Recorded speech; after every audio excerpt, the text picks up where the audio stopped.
We're live. Oh, yes. um, Great. Well, if you're just joining, welcome. Super excited to be chatting with Chelsea Bieker today. If you don't know Chelsea, you're in for a treat. Welcome, everybody. It's nice to see everyone joining. Hi. Um, so, if this is your first intro to Chelsea, she's the author of three books. Most recently, the national bestseller Mad Woman, which I have on my bedside table right now. And the New York Times calls it a brilliant book in its depiction of the long shadows cast by domestic violence. Her first novel, Godshot, was also longlisted for the Center for Fiction's first novel prize. And then Heartbroke, her book of short stories, also won the California Book Award and was a New York Times Best California Book of 2022. So I'm just so excited to chat process, emotional process, sort of like the unspoken things that we don't talk about as a writer. Chelsea also lives here in Portland with me, not in the same house, but in the same city. And she's the co-creator of The Fountain, which I'm sure we'll talk a little bit about today with writer Kimberly King Parsons. And she writes a lot about the creative practice on her Substack, Make Up Your Life, which I highly recommend that you jump on and read. So welcome, Chelsea. Thanks so much for chatting with me today. Thank you so much for having me, Joy. I'm such an admirer of you and have been so lucky to be connected since the fall. And it's been a real joy to get to know you and to dive into your amazing work and now to be here with your community. I feel so lucky. So thank you. Yeah, I'm super excited to be able to chat with you today. So, maybe we just start a little bit about what we were chatting about right before the call. And it's this idea of the stuff that we don't talk about as being a writer, all the emotional complexities. So, I have a writing community called Sustenance. I know Chelsea also has The Fountain. And I get lots of questions in my communities from writers about like how do we talk about the stuff that's not publishing, that's not craft? How do we talk about the stuff of like, Mm. God, it's really hard to know how to be a writer in the world and feel like I have anything new to say.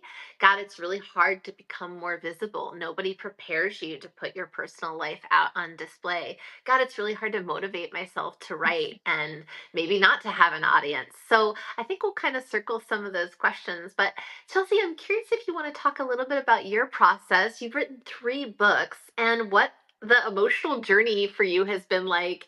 And how did you feel after you wrote your first book, your second book, your third book? Yeah, thank you for that.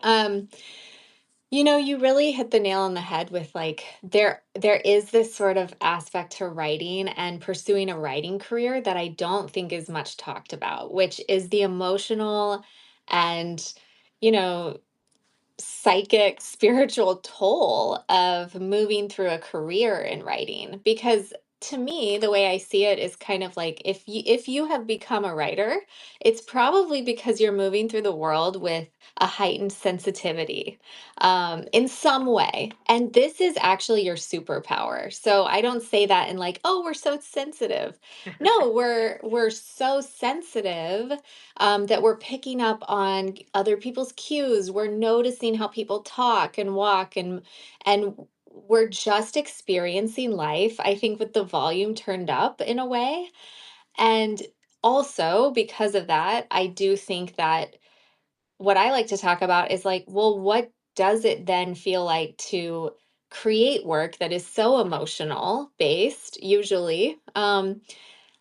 And then put yourself out there for rejection, for judgment, for it's one of those unique career paths that is so entwined with the personal. And it's not the same as like doing a math spreadsheet necessarily, right? It's like I'm mining my deepest wounding usually.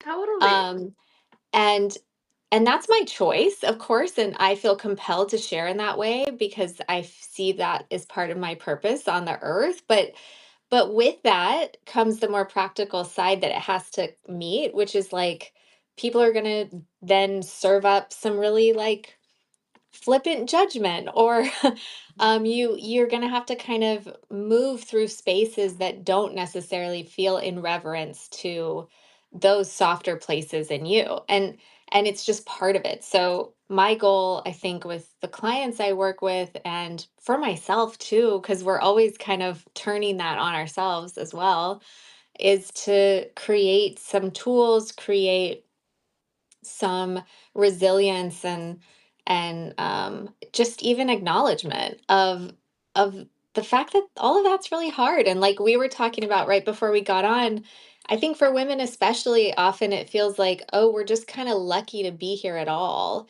And so where in that framework are we able to say like, hey, actually aspects of this feel really rough, and getting 10 rejections in a row feels like shit, and like those are normal responses to be having, and yet we don't want them to sort of crystallize in us and create creative blocks. That's what I see a lot, is like the roughness sometimes of moving through this world. um if we don't tend to it, we don't process it, it can kind of manifest in what we really don't want, which is to be blocked creatively. So um, yeah, I think with I'll give a little anecdote about my first book. My first novel, it was a novel. It had some, I mean, it has personal elements in the way that like all my work always will, and probably everyone here's does as well. Uh, but it was very much fiction, and I was so struck by the way I was really expected to mine my autobiographical details in the promotion of it. Um, no one really coaches you about that. It felt like I was just thrown in to this sort of like PR cycle that ultimately had me on NPR talking about my mom. And I was unprepared for that. And I look back and I have so much compassion for that version of myself who was just really willing to do anything to connect with a reader, because again, I've just felt lucky to be there. And I was like, well, if this is the path to connection, which I think that comes from a wholehearted place, right? Like vulnerability often is the path to connection.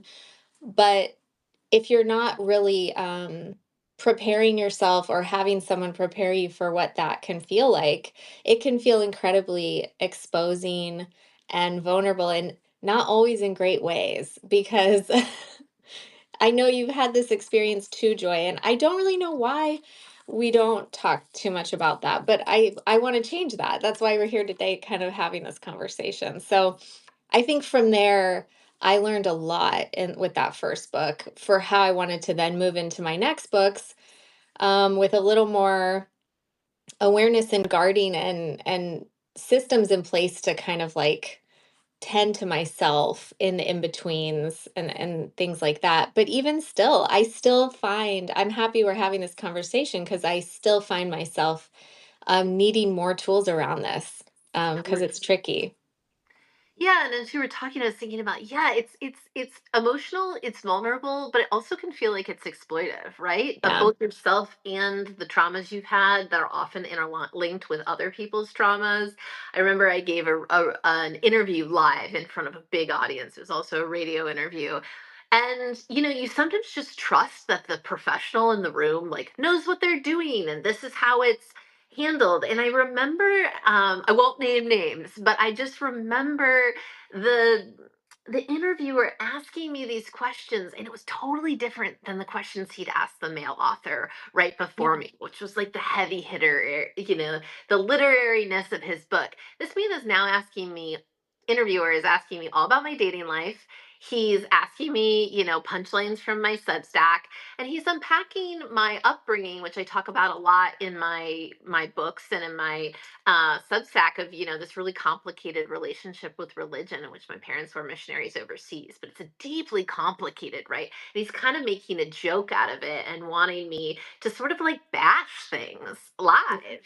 And I remember just being like so taken off guard and so unsure of how to handle that situation. And I remember like going along with the joke for a second and then something in me like clicking back in place. And the thing that I tell myself all the time is my vulnerability is not currency.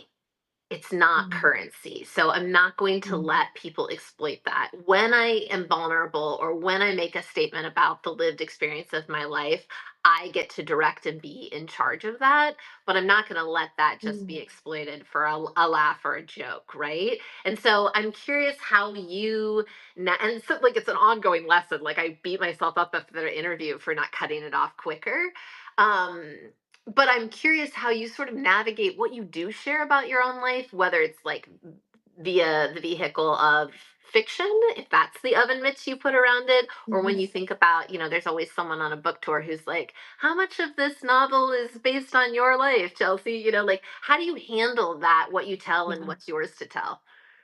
Well, it's really interesting because I think for me, part of what I love about fiction is the interplay between what did happen to me and the fantasy of what I wish happened, what the fun of just imagination, like all of that becomes this sort of like alchemy, right? That changes the story so much that by the time it is a novel, it both feels like a full imprint of my soul and then also very much a story. Yet I continually am treated like a memoirist. So but I see the ways that I've also invited that because I do believe that the work that I love is often the most personal work. It's the work that came from a writer's sort of deepest mining of some of their own wounding, and that's beautiful. So I would never change that about myself and the way that I work. Those things will always be braided together. But after that first experience, I knew right away I had to get really clear with myself about what I was comfortable to share and what was just for me.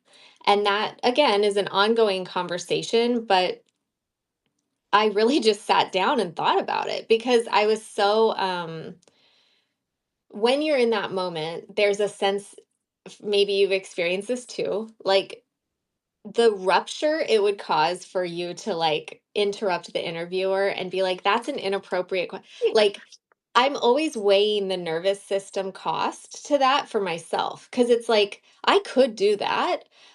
It's not my job. I want people to do their jobs better often in this literary world.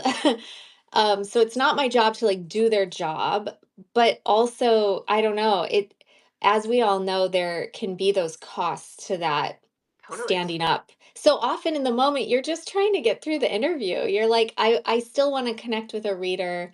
I'm gonna be as generous as possible, but I didn't like the way that afterward I would feel so drained. I would feel, and then you have to contend with the comment section, right? Like, I think I also was very shocked by some of the interpretations I would find about not my work, again, not my work, things about my life. Really. Um, and I'm only a human, right? It's like to pretend that this doesn't affect me is a lie. And that's what I hope the work I do now as a coach and in the fountain is to just be like, hey, it would be a lie if you said you were unaffected by that. So actually the work is to tend to that and heal it and figure out solutions to like to have boundaries, right? The word boundaries is so like such a common thing, but it's both energetic boundaries and very real boundaries. Like when someone asks about that thing, I'll redirect in this way, or like Right. having a plan um, that still aligns with my goal of deeply connecting with a reader or audience member. But I don't know. It's kind of it is fascinating that I do think that women writers are often like put in these positions in a whole other way. Yeah, and it's sort of like, well, it's hard because we're expected to write so close to the bone, right? I literally feel like I just like open up my veins every time I write a Substack essay, and that there's power in Yeah. that and there's magic in that. But there's a boundary of the page, and Mhm. things that I don't do in real life or can't access in real life, I can explore on the page. And so it's also sort of protecting that, like, while I can talk around it, I also have to safeguard that themselves because people don't always even know in interviews what they're asking is inappropriate. But Right. I mean, sometimes they're just being, terrible. But like they often don't know those boundaries. So you have to kind of create them also for Yeah. yourself. Yeah, I'm curious if we can talk a little bit about this idea of imposter syndrome. So, I, in my community, and maybe you experience this with your members also and your clients, but it's this like, why do I have a right to tell my story in this Mhm. world of all these people who have had, all these experiences, and especially people who feel like they come from a place of privilege? Why do I have a right to share my story? Or like for me, it was like, God, how dare I write poems when Ellen Bass's poems exist in the world? Like, or Sharon Olds or Erica Miriam Fabry, or really anybody who's been so crucial to my foundation. And I'm curious how you think through imposter syndrome and what tools you support your clients with or yourself with. Yeah, I hear this one all the time. I Totally. think it's incredibly human of us to feel that way at different times. And I think that one story I've told a number of times because it really crystallizes a moment where I had a big internal shift is I was at a writing residency. This was like, I don't even know now. Oh, almost 10 years ago, like 11 years ago, a long time ago, pre-publishing, just kind of like getting my footing after an MFA. I didn't have a book. In more of that place. And I went to this residency and I was talking to this writer. Some of your audience might know T. Kira Madden, who's an amazing memoirist and soon to be novelist. And we were talking and we were kind of trading stories about our lives. And I remember making some comment. She was like, "You should write a memoir." And I was like, people have had it so much worse than me. Which is such a funny thing to say because I wouldn't say that now in that way, like as if there's a hierarchy of suffering or something. But at the time, I that's how I responded. I was like, "Yeah, but why would I do that? Like this story isn't that. It's not that bad or Right. something." And she was like, "Well, that doesn't really matter. It's the fact that no one would write this the way you would." Totally. And that was the shift because I was like, "Oh, I guess you're right." Like no one would write this story the way I would. And I was able to just let that sink in and it kind of changed me, I think, because we can't control like anyone else. We can't control anything but the work that we can write. Like that is really profound actually and believing cultivating a belief that you have a story that only you can tell. I wholeheartedly believe that is true for every person. Totally. And so sometimes the work is, how do we get someone to believe that about themselves? And then like everything blows open because even your greatest like I used to really idolize Mary Gateskill, like as just like this writer that I could only ever dream of becoming, and it's like, well, Mary Gateskill will only ever write the work that Mary Gateskill can write, and I will write different work that only I can write. That Mary can't write the work that I write in the same way. Like it and just organizing that, I don't know, it kind of diffuses some of that feeling of like the idea that there's one ideal to reach or like Mhm. there's not there it's like I see it more as like we're all in a constellation with each other versus climbing some sort of mountain to one point at the top. It's more that we're all existing interconnectedly but very unique little stars in the sky. And I believe that. So any way you can really like I guess cultivate that belief, I think it does help with some of that imposter syndrome. Totally. Um, And then you're in your own kind of like your own lane in a way where you're working with the natural materials of your world, and um there's no need to like reach into anyone else's lane necessarily, you know? Totally. And as you were talking, I was reminded of we had poet Chen Chen come and visit Sustenance recently, and he talked about like, yeah, all those books that you love, the Ellen Bass, the Sharon Olds, all of these books, they already exist and they're not going anywhere. They are Mhm. there in the world. We have that book. You don't have to write that book because it exists. Yeah. And that's what I hear you saying too. And like, I do the cardinal rule, and for everyone listening, don't do this. It's terrible advice.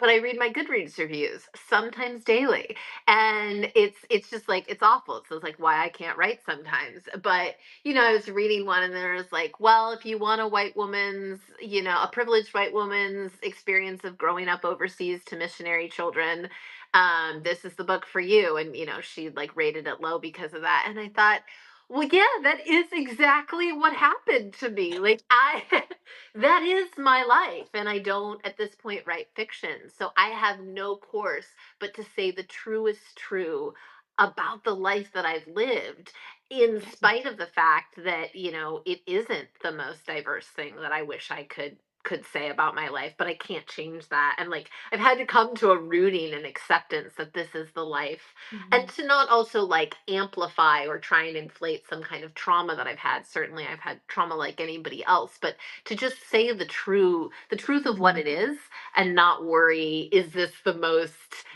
profound or tortured thing that's ever happened to anyone else. Yeah, yeah, it's so funny. Like I must have been carrying that story way back then about some sort of like level of suffering had to be reached in Yeah. order to for the story to be worthy, even though I had had a lot of suffering, like it just didn't seem like it could possibly be enough. And we have to really let go of that idea. Like that's actually also never going to be what appeals to a reader about your work either. Um, I think that readers can sense that authentic expression and that unique point of view more than anything else, and that's what's connective, not the imitation of something else or like you're saying, like blowing up some aspect that isn't totally genuine. Right. Or even over apologizing for, Yeah. writing about my childhood is so complicated. And that's why when that interviewer was sort of trying to get me to like Mm, create this binary of all of my childhood was bad because we were there, we were missionaries in this location, and that I would have to cast complete and unnuanced, uncomplicated in one statement. I would have to laugh off the entire expanse of my childhood, which was just riddled with complexities, good and bad, would be to tell an untruth, would be to tell a lie. And that's the thing, as a writer, I've committed to doing, is to tell the truth, even when it is not simple or safe or easy. And so, yeah, I've been trying to think through for my own self, like, for me, I just come back to committing to tell the truth, and it helps a mhm, little bit with that kind of resistance I have. Like, you don't mhm. have to invent another story if you're writing about your life. You just have to tell the truth. My therapist tells Yeah. that too. Your only job is to tell Yes. the truth. Yes. Yeah, it really is true. It really is true, and it's very freeing also. Yeah. Absolutely. Can you talk a little bit about, you talk about these impermissible emotions that writers have on your Substack? I'm curious if you can talk about why it's so vital for writers to feel all of those emotions and talk about them more. Maybe just tell us what you mean exactly by Yeah. impermissible emotions. Yeah, first I just want to say that I love this sort of like psychological work that writers do on the side because I have this theory that the deeper we can go, right, into our own psychology, into our own emotions and stuff, the better writers we become. The more it has this like dual, it's not the purpose of doing the work over here, but it has this amazing side effect of really like inspiring thought. Like generative. It feels like you kind of put a finger to the pulse of that like quickening of story. So there's that. But impermissible emotions to me, I really see these are the emotions that we want to explain away. We want to not feel that way because we don't think we should. So it would be an example could be something like, you get a story published and you should just be so grateful that it was published at all, but actually they like did a typo in your name and they like messed up your bio and there was just like chaos around it and it didn't really feel good, but like you just kind of have to be like, yay, thank you. And yet, okay, that's the external plane, right? But what's happening underneath that is that maybe you're feeling a little unseen, maybe you're feeling upset, just simply feeling sad about how it went down, like whatever it is, whatever it also triggered, is worth processing through. And when I say processing through, it's as quick as just an acknowledgement versus being like, I shouldn't feel that way. I Totally. should not feel that way. It's more turning toward that child of yourself and being like, yeah, I hear you. That was frustrating. That sucked. And doing that over and over, I find that it allows for, first of all, again, like I said at the top of this, like not letting those impermissible emotions add up in us and create creative blocks because they will eventually create stagnancy and all kinds of things that we will later not want. Um, but but kind of being in touch with yourself in that way and moving through those, it really also creates forward motion in the direction that you actually want. It's like if you're acknowledging that a situation didn't feel aligned or was uncomfortable, then you can make a better decision next time or advocate for yourself in a different way next time. Like it starts to form the path, right? uh, I've never once like had a great outcome when I've ignored anxiety or pretended that I wasn't feeling a certain way. It only comes back around, often more powerful. It's so much easier to turn toward those impermissible emotions with love and just acknowledgement. And I do that in a really simple way. It's just through automatic writing. But but it's like a certain kind. I call it rage journaling because we really want to get at those feelings and thoughts that are impermissible, that you would not say out loud, that you wouldn't maybe even say to anyone. And that's the point. It's just for you. They can be irrational. They can be, we're coming from that gut place and we're just getting it down. And it kind of can diffuse, right? That the charge of those feelings and the way that they're impacting our actions. Because I do believe those feelings live on to impact our actions, even on that unconscious level. Like we might not be aware that they are forming our choices, but they are. So Totally. processing through that is super important. Yeah, and as you were talking, I think that's so brilliant. I was thinking through, yeah, I think a lot of what we call imposter syndrome, a lot of what we call writer's block are just those impermissible feelings that have built up to the point that, of course, we have resistance when we sit down to write because we're Yeah. hiding from that.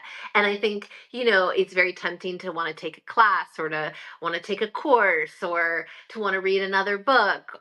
Instead, those are helpful tools, but Mhm. sometimes that's just kicking what we have to do internally, that healing further down the road. And, getting a therapist just on a personal level has made me such a better writer on a professional level, right? And so I think that that's really valid and really beautiful. I'm curious if we can talk on the topic of impermissible emotions. This idea of, I was asked on book tour, and I'm curious what your answer to this question is also, is this idea of, did you feel overwhelming joy when you got your first book deal, when your first book came out? Like, I spent a lot of time on my tour being overwhelmed, totally stressed out. I had the like sudden dopamine like loss when I got back from tour. It was like I felt like just like totally low and sad. And I was like, how is all this happening? I just reached what felt like a lifetime goal. Mhm. So I'm curious if you can speak at all to that because it feels like a Mhm. very impermissible.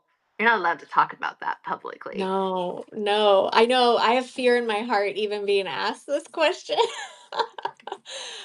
Thanks for sharing that because I mean, gosh, I feel like a lot of writers, myself included, have a similar experience to what you just described because first of all, my first book was a pandemic book. So I had in my head that was not a true experience. So and it was a weird experience. It came out March of 2020. So obviously, like, there was no tour. There was only the bizarreness of brand new Zoom and, you know, this feeling of let down because of all of that.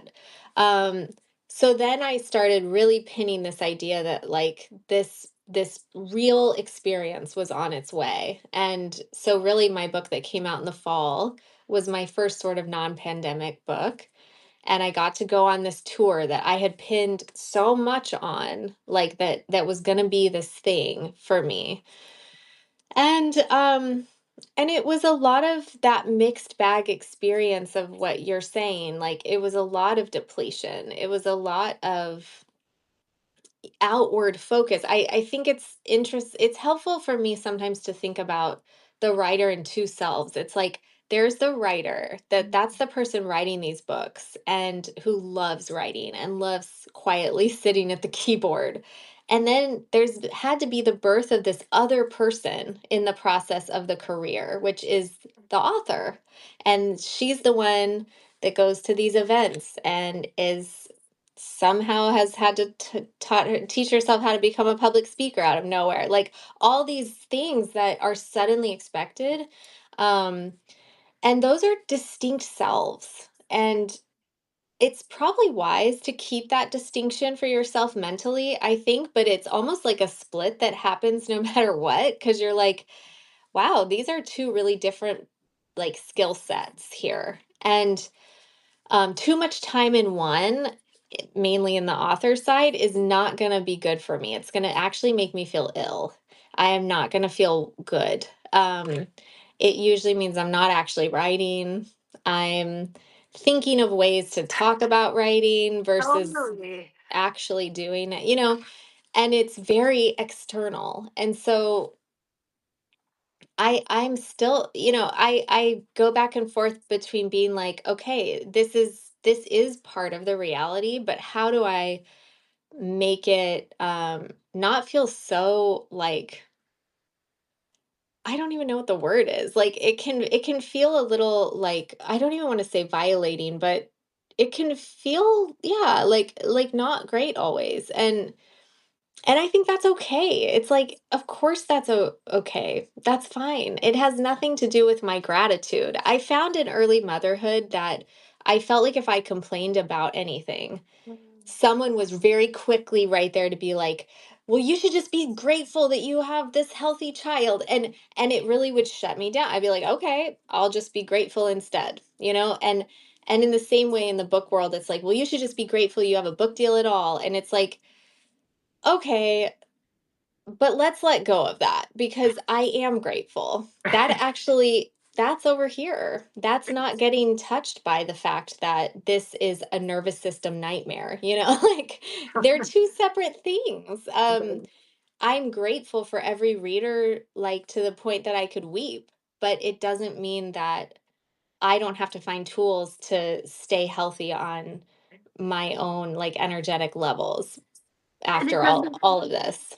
totally, and it doesn't mean that it's not all like blaringly new. I mean, I talk about like how increased visibility, the more visibility I get, the Yeah. lonelier I become sometimes in my Yeah. private life, to the point that like I have to take long breaks from just being Mm. visible so that I can write. And I loved what you said about almost like two versions of yourself that you have to inhabit, because you suddenly have to go on book tour or give interviews and navigate all of that live and be funny and be charming and wear cool outfits and be photographed. It's like you have to do all of that at the same time that you also have to find and tune back into that magic that made you write it all. And I think when we spend too much time in the self that is worrying about how the work is going to be perceived, it's Yeah. antithetical to the magic that made us create the work. So now, I Yeah. mean, I'm on book two. I'm a lot further behind you in terms of a literary career. And every time I sit down to work on book two, I'm thinking, well, God, is this what, Sarah 41 on Goodreads would say, what a privileged white woman talking about her upbringing as a missionary kid in Africa would say? It's just like, I get so in my head, Mhm. and it's exactly what you said. It's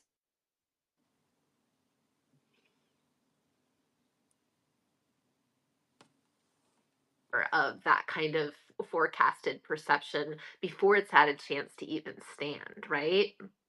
So I really appreciate Yeah. that framing.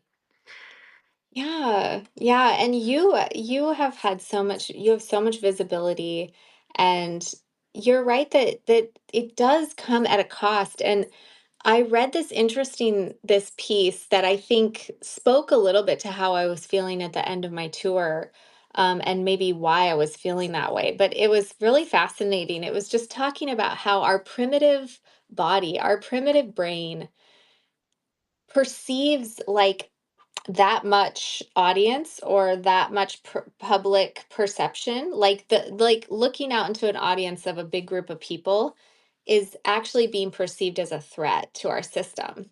um Logically, like, no, we know that we're safe. Oh, I think I lost Joy. Joy, are you there?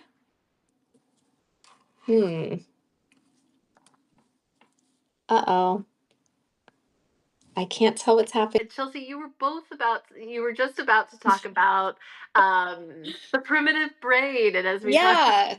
as we talk about processing some of this. Oh, good. People are Yeah. finding their way back. Good.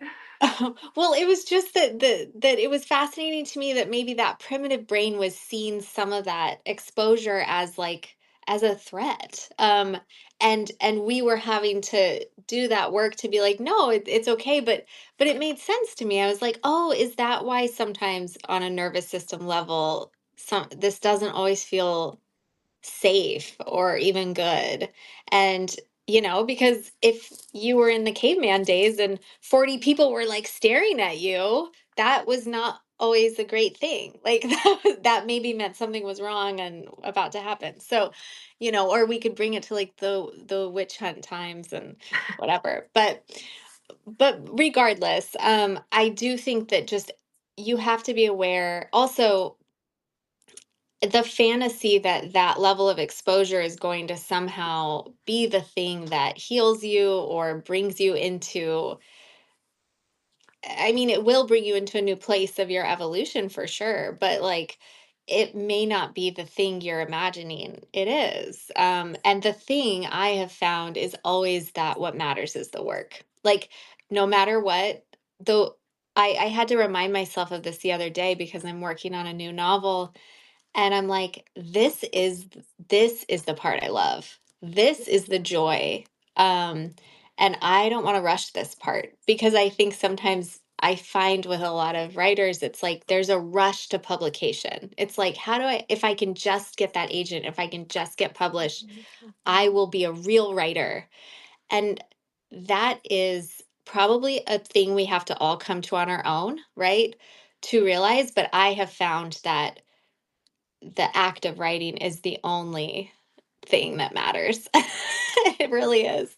So it's a really sacred thing to do, and it's a sacred time, and to give reverence to the process as you're in it, and know that like this idea of whatever publication will mean for you may come true in some ways for sure, but other ways, like on that deeper level, the work is what matters. It really is, and you put that so beautifully, because Sure, it's lovely to go on tour. I mean, like I Yeah, wanted to go to tour on tour. It was an honor. It was such a yeah, privilege to meet people who had loved my book that, that had my absolutely. book had saved them in some way. Like these are beautiful and formative and transformative experiences, but you can't write the book with that aim. There's a lot of ways to get Yeah, visibility. I mean, I tell my writers like if you want to build a platform, but don't do that by trying to be a poet. Like that can't that's not the fastest route and it's yeah. not the most productive one. And when I was chatting with Kate Bear in New York, uh somebody was asking us like, did getting your first book deal, and she we're both bestsellers, but she and also you are as well. She became a New York Times bestseller, and somebody said, did that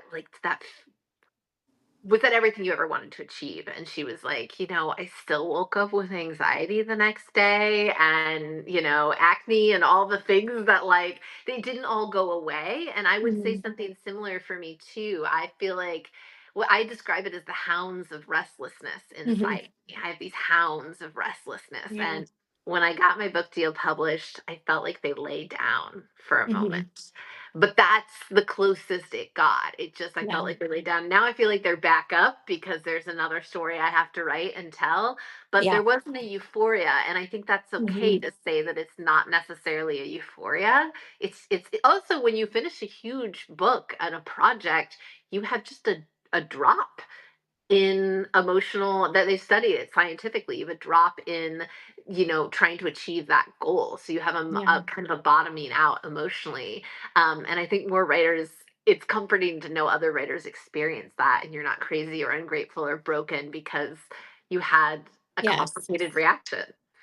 Absolutely. Absolutely. And I do think that not everyone in the literary world or the publishing world is trained necessarily in the emotional handling of a human being, and it shows. And often the processes are really not gentle, and like it makes sense if you feel a certain type of way afterward, and it's okay. And like you're saying, like the hounds of restlessness, I have them too. And I think probably a lot of writers do. Going back to that idea that if we are writers, maybe we have this more sensitive, finely tuned heart moving through the world. And maybe you have that heart because you're a resilient child and you're striving against trauma. And like, it's not everyone's story, but it's a common enough one that I think I can mention it here. And it's like, that inner child wants approval. It wants to be chosen. It wants to feel like it won the day. And sometimes we place the hope on that, on the idea of like, if I can just get a book published, like I'll be okay. I'll finally be chosen. I'll finally be anointed. Um and you're right that like the hounds might lay down for just a moment, but they will get right back up again, and then it'll be something else. So I don't know. It's like, what is the cure? What is the antidote to some of that restlessness? I think it's A, the work, but then B, also just even being in tune that some of this is occurring within you is important, and being really honest about it with yourself. You don't have to get on Substack Live and be honest about it. You just need to be honest with yourself. um Totally. because it can be scary to confront what's under that. Like what, but there's always something under it, and I guarantee it'll make your writing even richer if you lift the lid and look, you know? Totally. And I always say to my writers and to myself, everything I say to my writers, I is a pep talk to myself. Like people will be like, "How you deal with imposter syndrome?" And I'm like, "Great, Q. Let me know when you find out, because I'm there Yeah. too." But it's this idea that all of our work and all of our writing, um it's an emotional process, and I think knowing that the process, those impermissible feelings are allowed, knowing that the work like you said, has to be the love of the craft. You just have to do it for the truest Mhm. story. And for me, it's really been about like, okay, now I've got book one underneath my belt. where can I go to the most ecstatic evolution of what's next? And my Yeah. friend Nellie, who also teaches with me in sustenance, said, Joy, next time, rate, shoot for a 2.5 Goodreads review, Like be so polarizing with Mhm. your craft, be Yeah. so weird, take so many risks Yes. that you like totally schism your audience. And I think Yeah. that's exciting to me too, is this idea that as we move forward, we can't do it just for that book tour, just for the sense of completion. Like the thing that drives me and keeps my hounds at bay is that I'm going to push myself to go to some new, risky, Yeah. exciting place. The boldest version I can get to as an artist. Like Miranda July is very formative for me in this picture of like how wild and exciting I can Yeah. get as a writer and as a woman who's, about to hit her 40s. Absolutely. And I love the term, my friend Kim says it all the time, only water is for everyone. Like colorless, flavorless. You don't want to be water. Right. You don't want to be for everyone, and no work will ever appease everyone, as we all know. Like, and we can never shoot for that, but we live in this society that more than ever, I think about writers in like the 90s and I feel jealous because I'm like, wow, you just relied on your publisher for publicity and you just got your New York Times review and that was it. And you sold your books and you went on your tour and you didn't have to deal with social media and the constant kind of, you know, like we can tune it out. Like I don't have to look at Goodreads, right? And I actually don't because That's so healthy. I'm too So healthy. sensitive. But like but we have it's weird. This is a side thing, but like I realize like musicians don't have a Goodreads. Like if I'm a musician, my album is not like getting torn to shreds on this weird social platform where it's like we have to kind of contend with that um and I know a lot of writers that read them. For me personally, it's not going to give me anything that I need, so I don't. But if I did, I have a feeling that probably even when you read your bad reviews, they're just telling you what's great about the book. It'll be like, I really hated how like honest and raw this was. And you're like, yeah, then it wasn't for you. And that's okay. Like really owning what you do the best. Like and knowing that, yeah, not everyone is gonna be on your ride. Yeah. I mean, when you think about it, like what's the most easily digestible? It's like mashed potatoes, Yeah. oatmeal, banana. Like I don't want to do the poetic equivalent of the brat diet, right? I No. don't want to have an easily Um, digestible work, but it's hard because as you say, the boundary between writer and reader has never been thinner. And I yeah. don't think it matters how much of a great mindset you have. We're just not meant to constantly be absorbing people's opinions of us. And No. what makes us writers in the first place, like you were saying, that sensitivity is that we write so open handedly, that we Yeah. write so close to the bone. And so that sensitivity is imperative, and it's in like direct tension with absorbing criticism all of the time. So the biggest learning I've had is to have, I mean, I've gotten a thicker skin for sure, but I've had to fall back in love with the work, and I've had to really work on my boundaries, and I've had to get a therapist. I mean, these are healthy Yeah. for anybody. Yeah. Chelsea, thank you so much for hopping on. Can you tell us just a little bit about the fountain and the work that you're doing with writers over there? Yeah, so the fountain launched last month, and it's been really wonderful to kind of see it taking shape. Basically, it's an online platform for writers that is comprised of a community. So there's a really, I love this part of it. I'm so glad this part worked out because I really wanted a space that was not Instagram, to have these deeper conversations with writers who are in the work, doing the work, getting rejected, going through all these ups and downs. I wanted this place where writers could be having those deep conversations. There's a place in there to share your wins. I really want to offer that space for people to like practice, right? Sharing what's going well and practice receiving the love from that. Like I think that's tricky to do, and I just wanted that community to feel like probably why you created sustenance, right? It's like this other space on the internet that can actually feel rejuvenating and nourishing versus for me social media often feels depleting and scattered in terms of organization. So that's one part of it, but mainly it's this stream of courses that tends to this emotional piece of the writer. And within that, there's guided audio visualizations, recordings, and work that you do to kind of unearth, maybe why you're having writer's block, why you're having fear around your process, whatever it is, we've got a practice for you, but it's not craft based. It's you're going to be doing a lot of writing, but it's not going to teach you the mechanics of a sentence. It's going to be about this emotional piece. And we kind of see it as this like layer of support, right? So that then when you take a workshop or you're learning about query writing or whatever, you're able to integrate that stuff a little easier because you kind of open this emotional channel within yourself. So that's the fountain, and it's accessible on your cell phone and your desktop, and it's this really beautiful platform that um, we're really excited about. So come check us out. Yeah. Yeah, I love that somebody's talking about this, then actually has tools, strategies, mindsets, meditations to support this work that yeah. often feels so invisible and feels so lonely. So, thank you for the work that you're doing in this space. And thank you so much for joining this Thank you, conversation. Joy. Friends, please check Yeah, out Chelsea's Substack and also her amazing books, and then also The Fountain. Thanks so much, Joy, Chelsea. I appreciate you. And thank you to everyone who came today. Happy writing. Thanks, friends. Bye. Bye.